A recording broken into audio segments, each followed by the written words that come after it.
All right, so good morning once again and welcome to the AM show. If you just tuned in, grateful that you've made a decision to join us and to allow us into your space. It's time for us to look at what the papers are reporting today. Well, I have the Daily Graphic, I have the New Crusading Guide, and my regards to my friend there, Ado.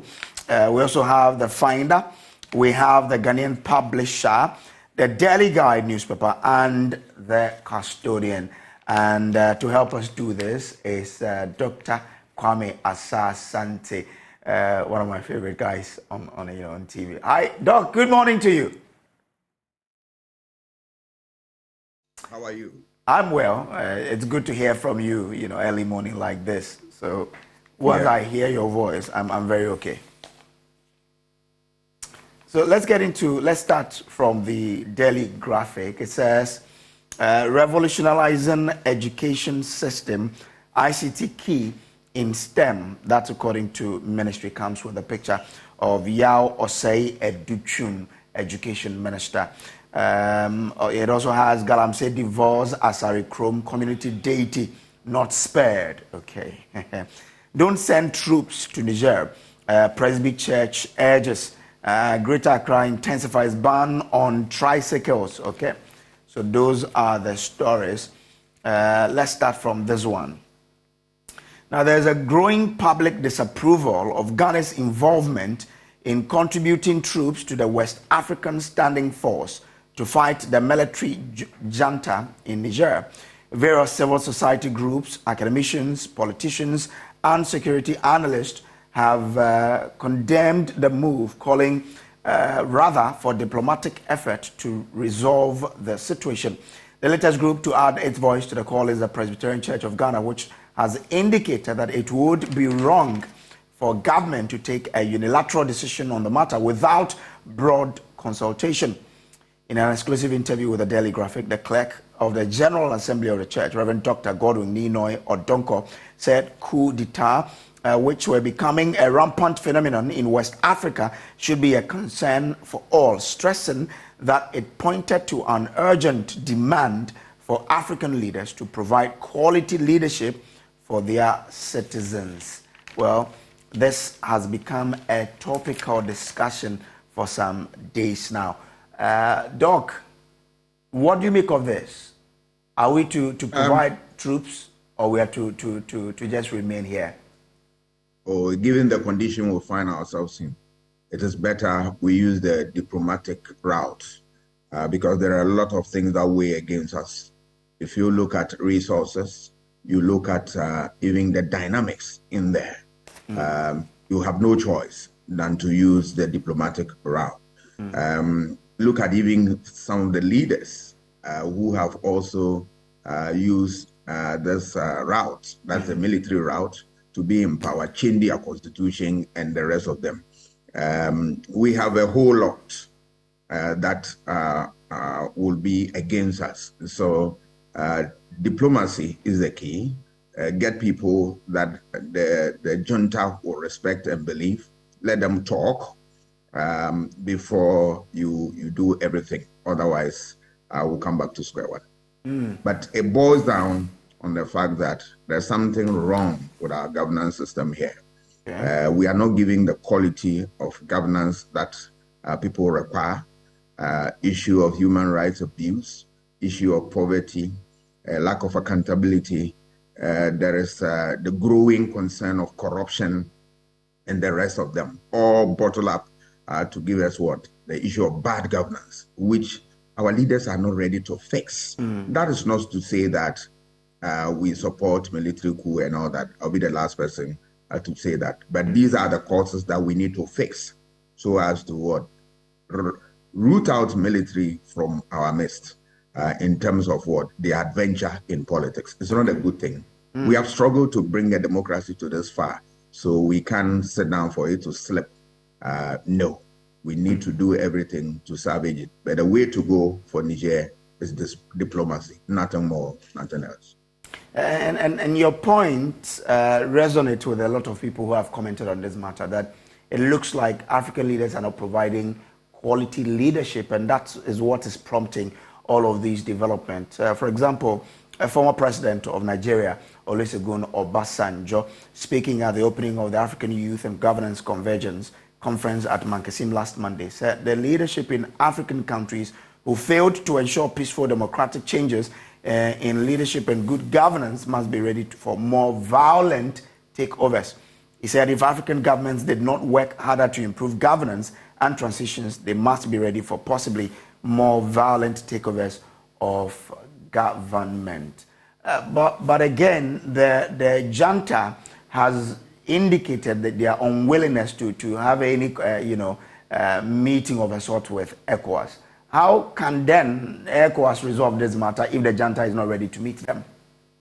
Yeah, that is why you use people who the junta will respect. If you look at the leadership, it's highly Islamized Muslim leaders. We have a lot of very respected Muslims who live in Nigeria and then other borders, other countries that share border with that country. These are people that you use. They go and talk, and at the end of the day, they have what it takes to be able to get a hearing from them. They will listen to them, and that's all diplomacy is about. You need to employ those who will be able to do the work, to go and speak on behalf of everybody. And then you go in full hawk to undertake your action. But if you really want to go ballistic with troops in there, look at the terrain. Do we have the accoutrement to fight?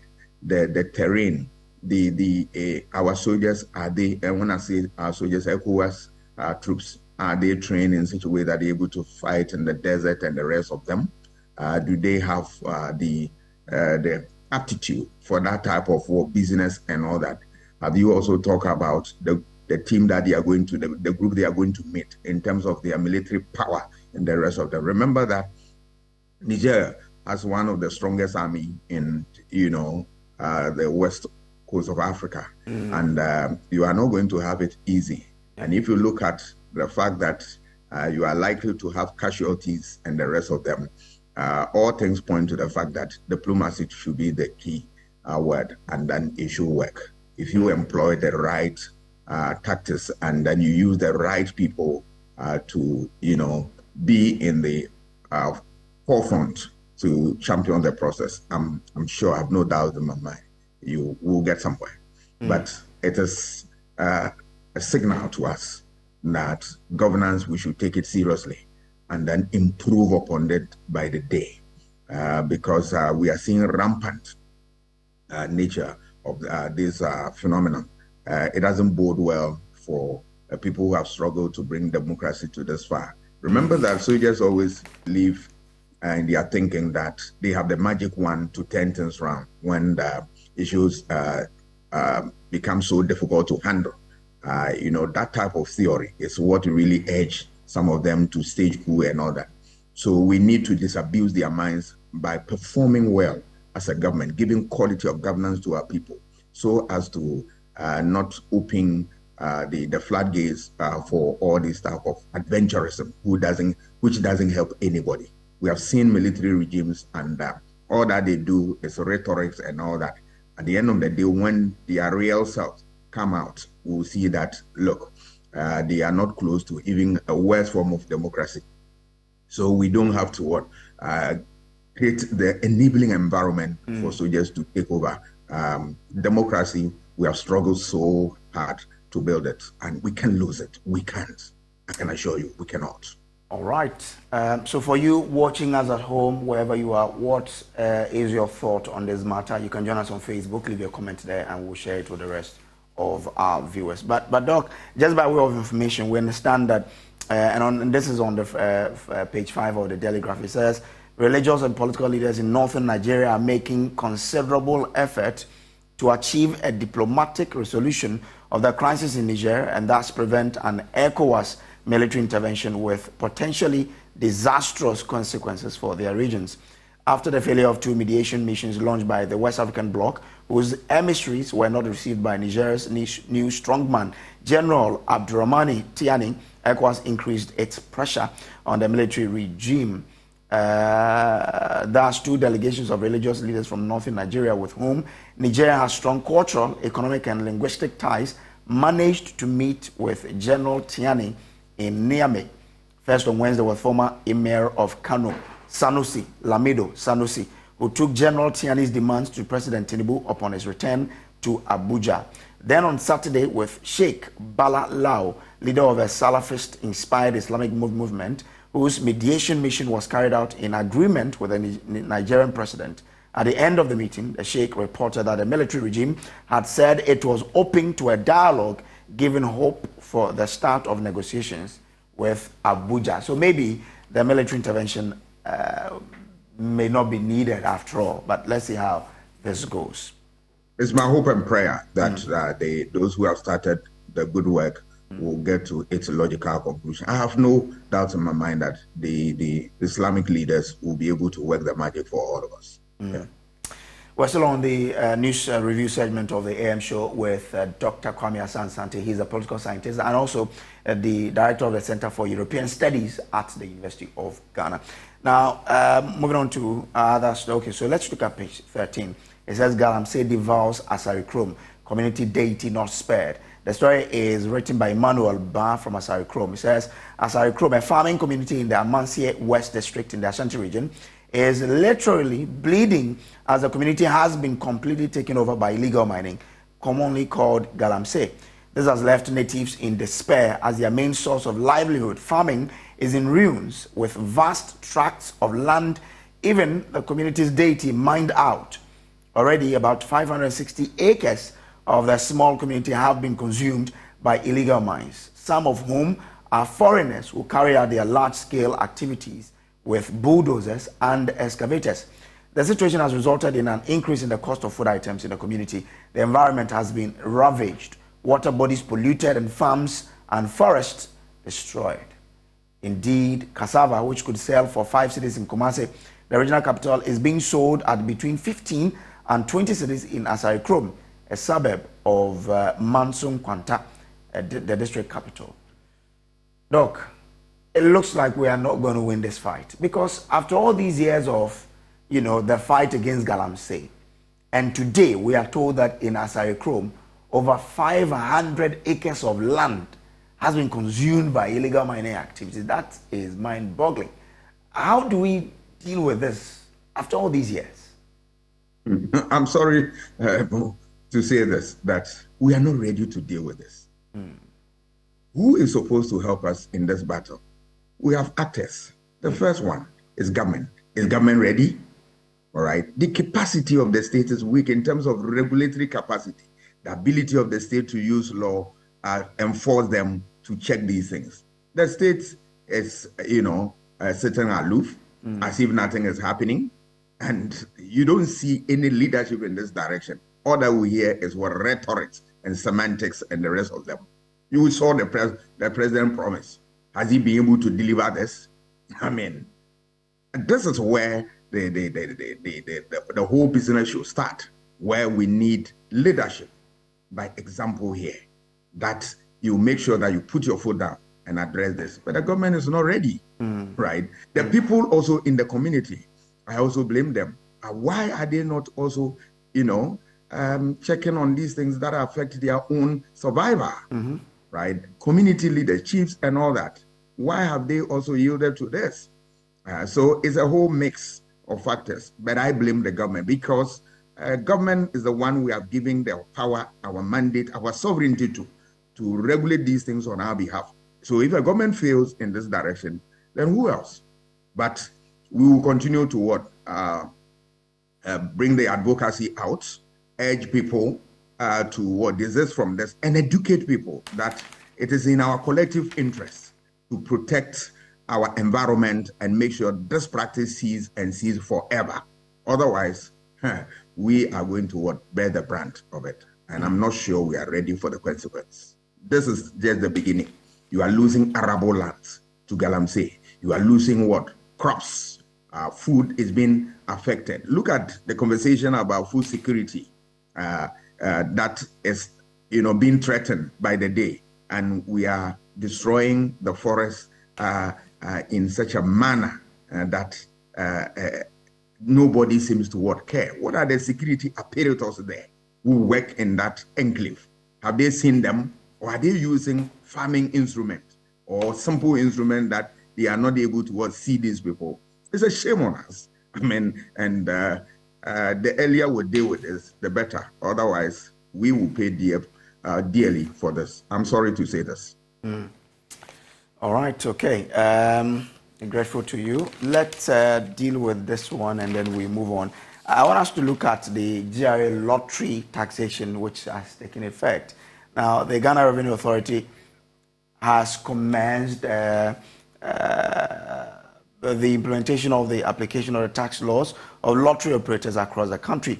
Effective yesterday, all lottery operators commenced withholding 10% of winnings and paying as taxes to the Ghana Revenue Authority. Lottery operators, including private lottery operators, sports betting operators, casino operators, route operators, remote interactive games, and other games of chance operators are also expected to pay a 20% tax on their gross gaming revenue. Look, a lot of people have commented on this and they seem not to agree with this. What do you say? I am always in support of the ability of the state to raise revenue.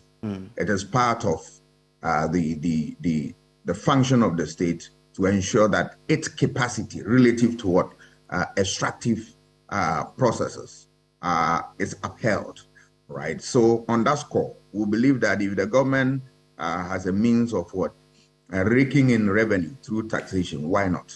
But it shouldn't be disincentive to work and productivity. So the fine balance is where you need to work out and work effectively. In addition to this, what I want to see from the people who manage resources on our behalf, and I'm talking about the politician, is effective utilization of such resources. More often than not, we are quick to take taxes and all that, but how useful or what is the prudence that we apply to them in terms of its usage? That is where the problem is. So I believe that government should be able to take taxes and build a society. But I want government to be able to also put the taxes into effective use. That is the way to go. All right, thank you. Let's do the Daily Guide newspaper now. On the front page it says, tricycles banned in Accra business districts. Police Immigration GRA top corruption report. Ayoko shakes passport office. Baby thief escapes death. And Energy Ministry Secretary in court for stealing 287,000 cedis. Okay. Now let's go to page 3 of the paper. It says a 2022 corruption report has once again exposed the country's public sector, citing major public institutions. According to the findings of the survey, Ghana Police Service emerged as the most susceptible to bribery among all public officials, with an alarming prevalence rate of 53.2%. This was followed by the Ghana Immigration Service and the Ghana Revenue Authority with bribery rate of 37.4% and 33.6% respectively. Other institutions included Driver and Vehicle Licensing Authority DVLA with 29.5%, passport agency officials with 29.0%, and prosecutors, judges and magistrates with 22.3%. The survey was conducted by the United Nations Office on Drugs and Crime in partnership with the Commission on Human Rights and Administrative Justice and the Ghana Statistical Service. Well, Doc, I'm sure this is not surprising, but the main question is, how do we deal with the canker? The same question also, I flip it back to you. Are we ready to deal with this? We have seen this. This reportage is not new. We have seen countless of this reportage in the CDD research that they've done over the years. So this has not deviated at all. But are we ready to deal with it? Yes, we always want the world to believe us that we are fighting corruption. But are we ready? There are very important things that we need to do. That will, first of all, you need to have a political will to fight corruption. You've seen governments in the Fourth Republic, particularly this government.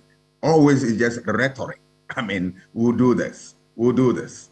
But is that what we are seeing? This report goes to confirm what you see in Transparency International, their report and all that. We are not close to winning the war against corruption, because there are clear things that if we are serious about it, we'll be able to what do. One is to what, get the political will. Two, allow institutions to work. When we undermine institutions, they will not work. And it's unfortunate. The very institutions that are at the forefront of the fight against corruption, some of them are what, complicit here. You talk about the judiciary, you talk about the police, immigration. So where do we go from here? But there is something that is also missing in our society, is the socialization, where we inculcate proper values in people from childhood to what, adulthood, so that they don't depart. Issue about corruption and all that, where do we treat them? At a tertiary level and all that. It must start at what? The beginning, the foundation of our schools and all that. Let's get into part of what? Our curriculum, so that the children learn the basis of all these things, they grow with it. Then we don't wait till they get to a university or tertiary institution where we begin to what? Educate them about corruption. By which time they have become what? So adamant, and that they are not prepared to what? Ensure that there's a change. And then the way our society, the way we view things in our society, where we praise people for wealth that they have acquired, that we even don't know the source and all that. All these things are a factor that really contribute against what? The fight against corruption. It's unfortunate that the institutions, because if you tie it to what, the concept of good governance, you need institutions who will be at the forefront to fight corruption. They themselves are complicit. So where do we go from here? We need to rise up. All right, now page 9 of the Daily Guide newspaper says, import trade deficit hit 4.5 billion in 2022. The story is written by Abigail Atinuke Seram Adeyemi. Says the country's import in 2022 amounted to 148.6 billion cedis, indicating that import were 4.5 billion cedis higher than export, which was valued at 144.4 billion cedis.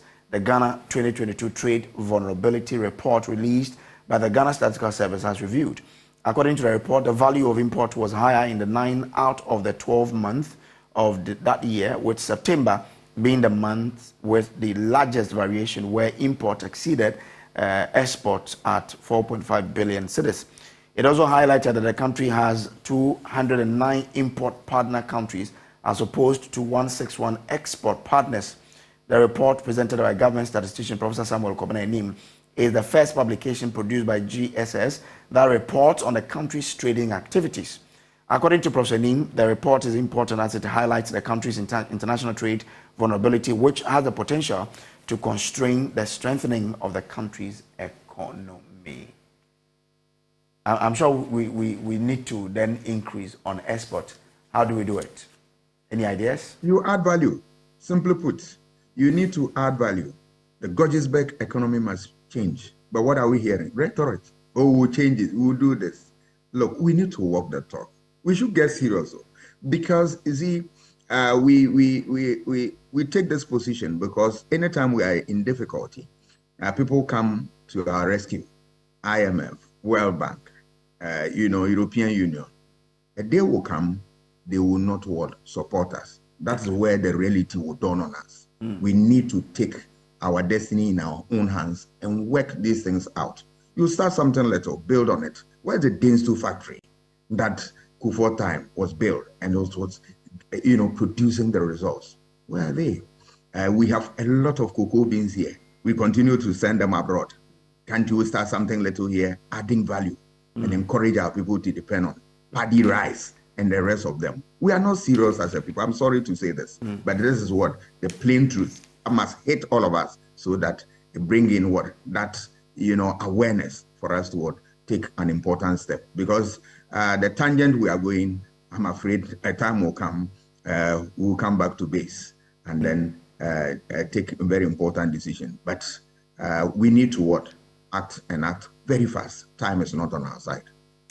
Okay, let's turn to the New Crusading Guide newspaper. It says Pragya Aboboya banned in main Accra street. Call the CID boss to order property owners appeal to IGP. New Age Agric Solutions unveils hybrid maize seed, says Champion Sharp Sharp is game changer. CSR to mark 10 years of creating value for business and society. And Gomofete Chiefs fight Church of Pentecost for disrespecting their stool. Also, Akwansre ropes in Ochihene over land grabbing accusations. Now, on page 3, it says, at last, the menace of motorists sharing roads with tricycles, popularly known as Pragya or Aboboya, on highways and some principal street in the central business district, thereby causing persistent traffic congestions and disorderly scenes, which has given rise to indiscriminate parking and disregard for traffic regulation, would be no more. The Greater Accra Regional Coordinating Council, effective immediately, has banned the operations of Pragya and Aboboya in the Central Business District of Accra Metropolitan, Krowo, Koleklote, Tema Metropolitan, La Dadikotopong, La Nkwantanan, Madina, Ayawaso East, Ayawaso West, Ayawaso Central, Ayawaso North, Lejekuku, Okankwe North, in an effort to mitigate traffic congestion and restore orderliness on the street of Accra. Kumasi did saying now Accra has taken has followed. You think that's how, or I mean, anytime this decision is taken, the Pragya riders do have a counter to that. How do you think we should ensure, a peaceful transition from when we allow them on the street to when we say don't come on the street? I think I support the decision of the authorities, because if you see the activities in the heart of the city, it's nothing but nuisance, and it creates difficulty for everybody, and it puts lives in danger, right? So this decision is nothing but the best. But what we need to do, in addition to this, is to be also to find an alternative route for them to apply their vocation, so that they also can make what ends meet. So you can push them to the periphery of or the capital, if that is the way to go. They should be able to craft something beautiful for them, so as to also not to disadvantage them forever. They need to also survive, and so they need to find a very fine balance to deal with it. But I support the call, because they have thrown the rules of driving into the dogs. They don't care a hoot about sanity on the roads and the rest of them, and the risks that they pose. This state cannot bear. But I support the call that they should also be given a place where they can operate, and then ensure that they also will have a means of livelihood. That said, we also have to create, ensure that transportation is effective. All these things have come in because we have deficit in transportation. It's so difficult when you are traveling from one point to the other, especially in the capital. It's a difficult, but sometimes I ask myself, we lack ideas. Go to other jurisdictions. You will see that the middle portion of the road, they use tram and the rest of them. If you look at the architecture of this country, for that matter, the city, we have a whole vast of land lying in between the highways, the two roads on this side, on the various side of the road. And what are we using it for? Go to Switzerland, you will see tram being used at the middle. Can't you employ this? And it will serve as trotro running through all the suburbs in Accra here. That will ease congestion. And it is not difficult to do, because already the architecture is there. What I look at Adenta to Imensa, that stretch of land which sits in the middle of the road, which is virtually like a forest today. What are we using it for? We should begin to look at the basis and get it right, if we really want to fix this problem once and for all.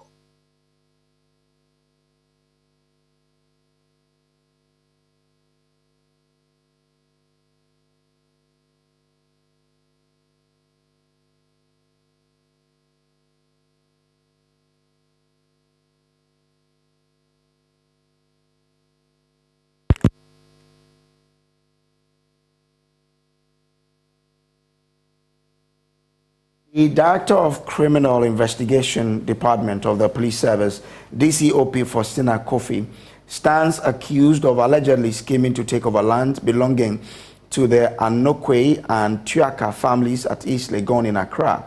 They are therefore appealing to the President, Nana Addo, and the Inspector General, Dr. George Akufo-Dampare, to call her to order.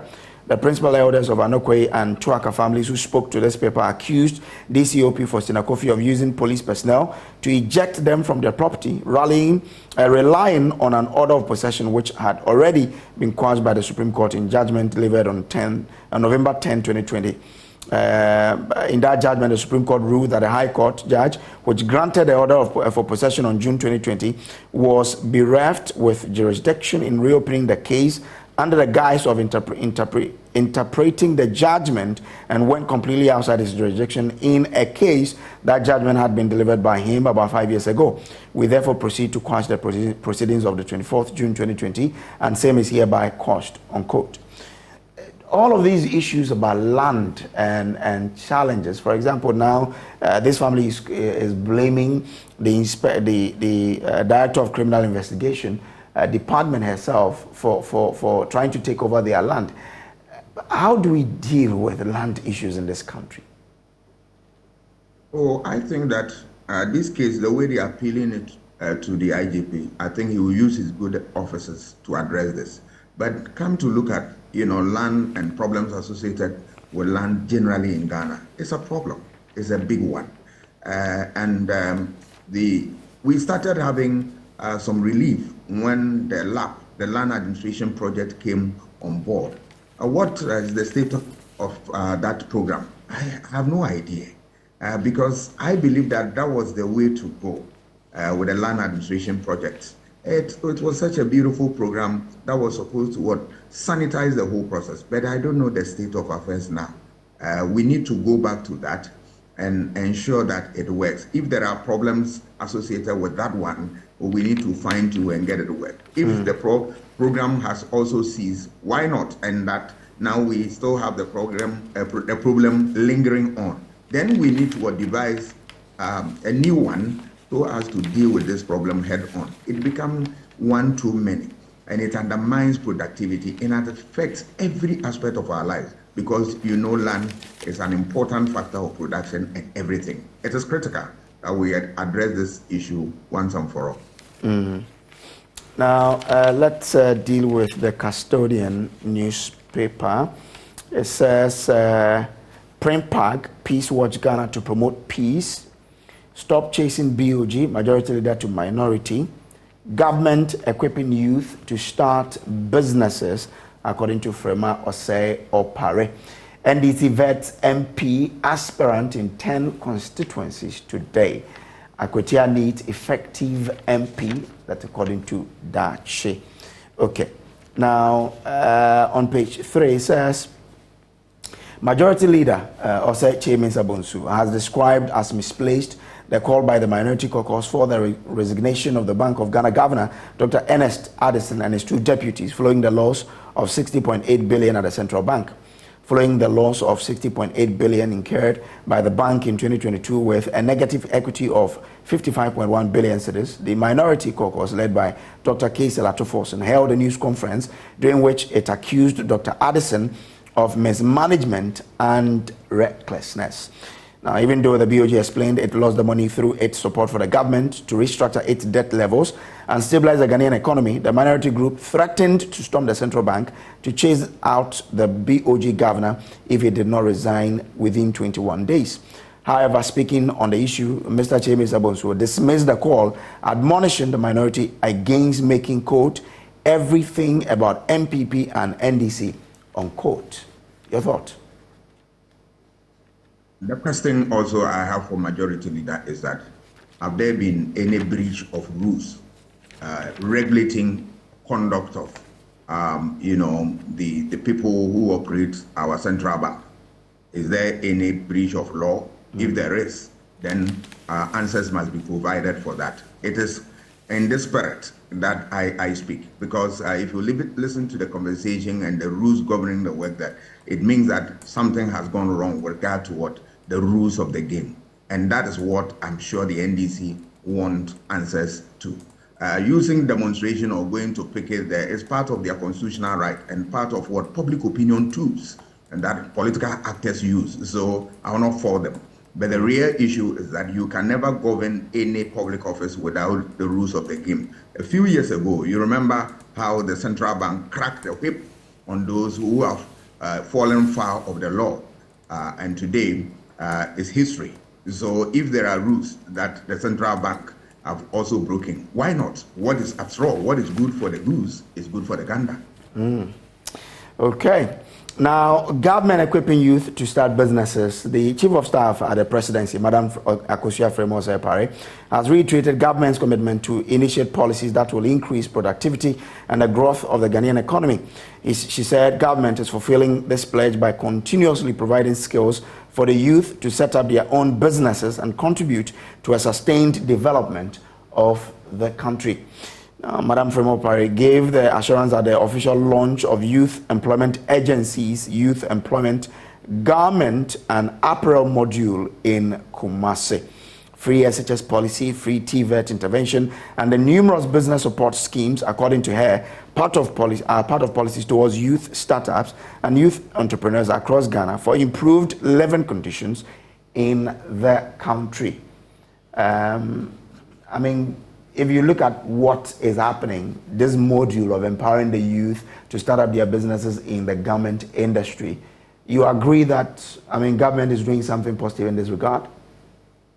I support that.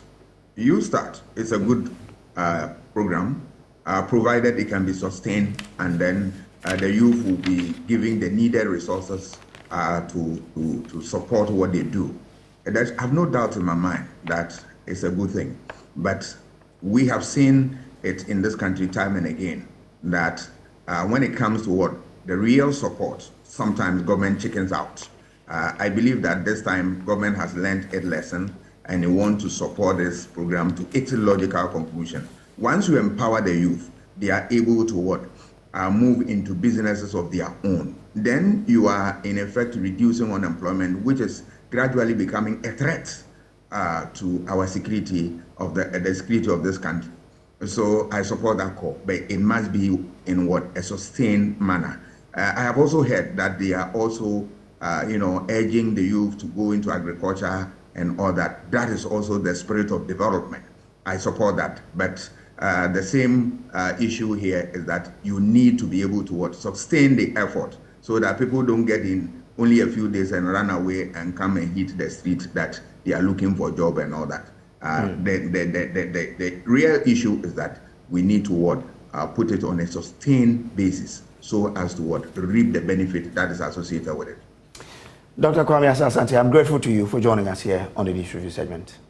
I'm also grateful. Well, I wish you were good. Okay, yourself too. Now, he is a political scientist and the director of the Center for European Studies at the University of Ghana. Good morning to my MTTD guys in Agona Nkwanta, Inspector Moses Animal and your squad. I'm told you're watching us, so good morning to you. Now, the come to Agona Diamond, and I'm dem Kabila and Diane Wagner Dakane. I'm the more than the can dark by Dama Baba Kivra. Miska Hane debe, Nebia, Yebel and Sahane Bedmon, de Bella Hobo. All right, so that is how I want to wrap up the news review segment. Up next is Muftao Nabila with the sports.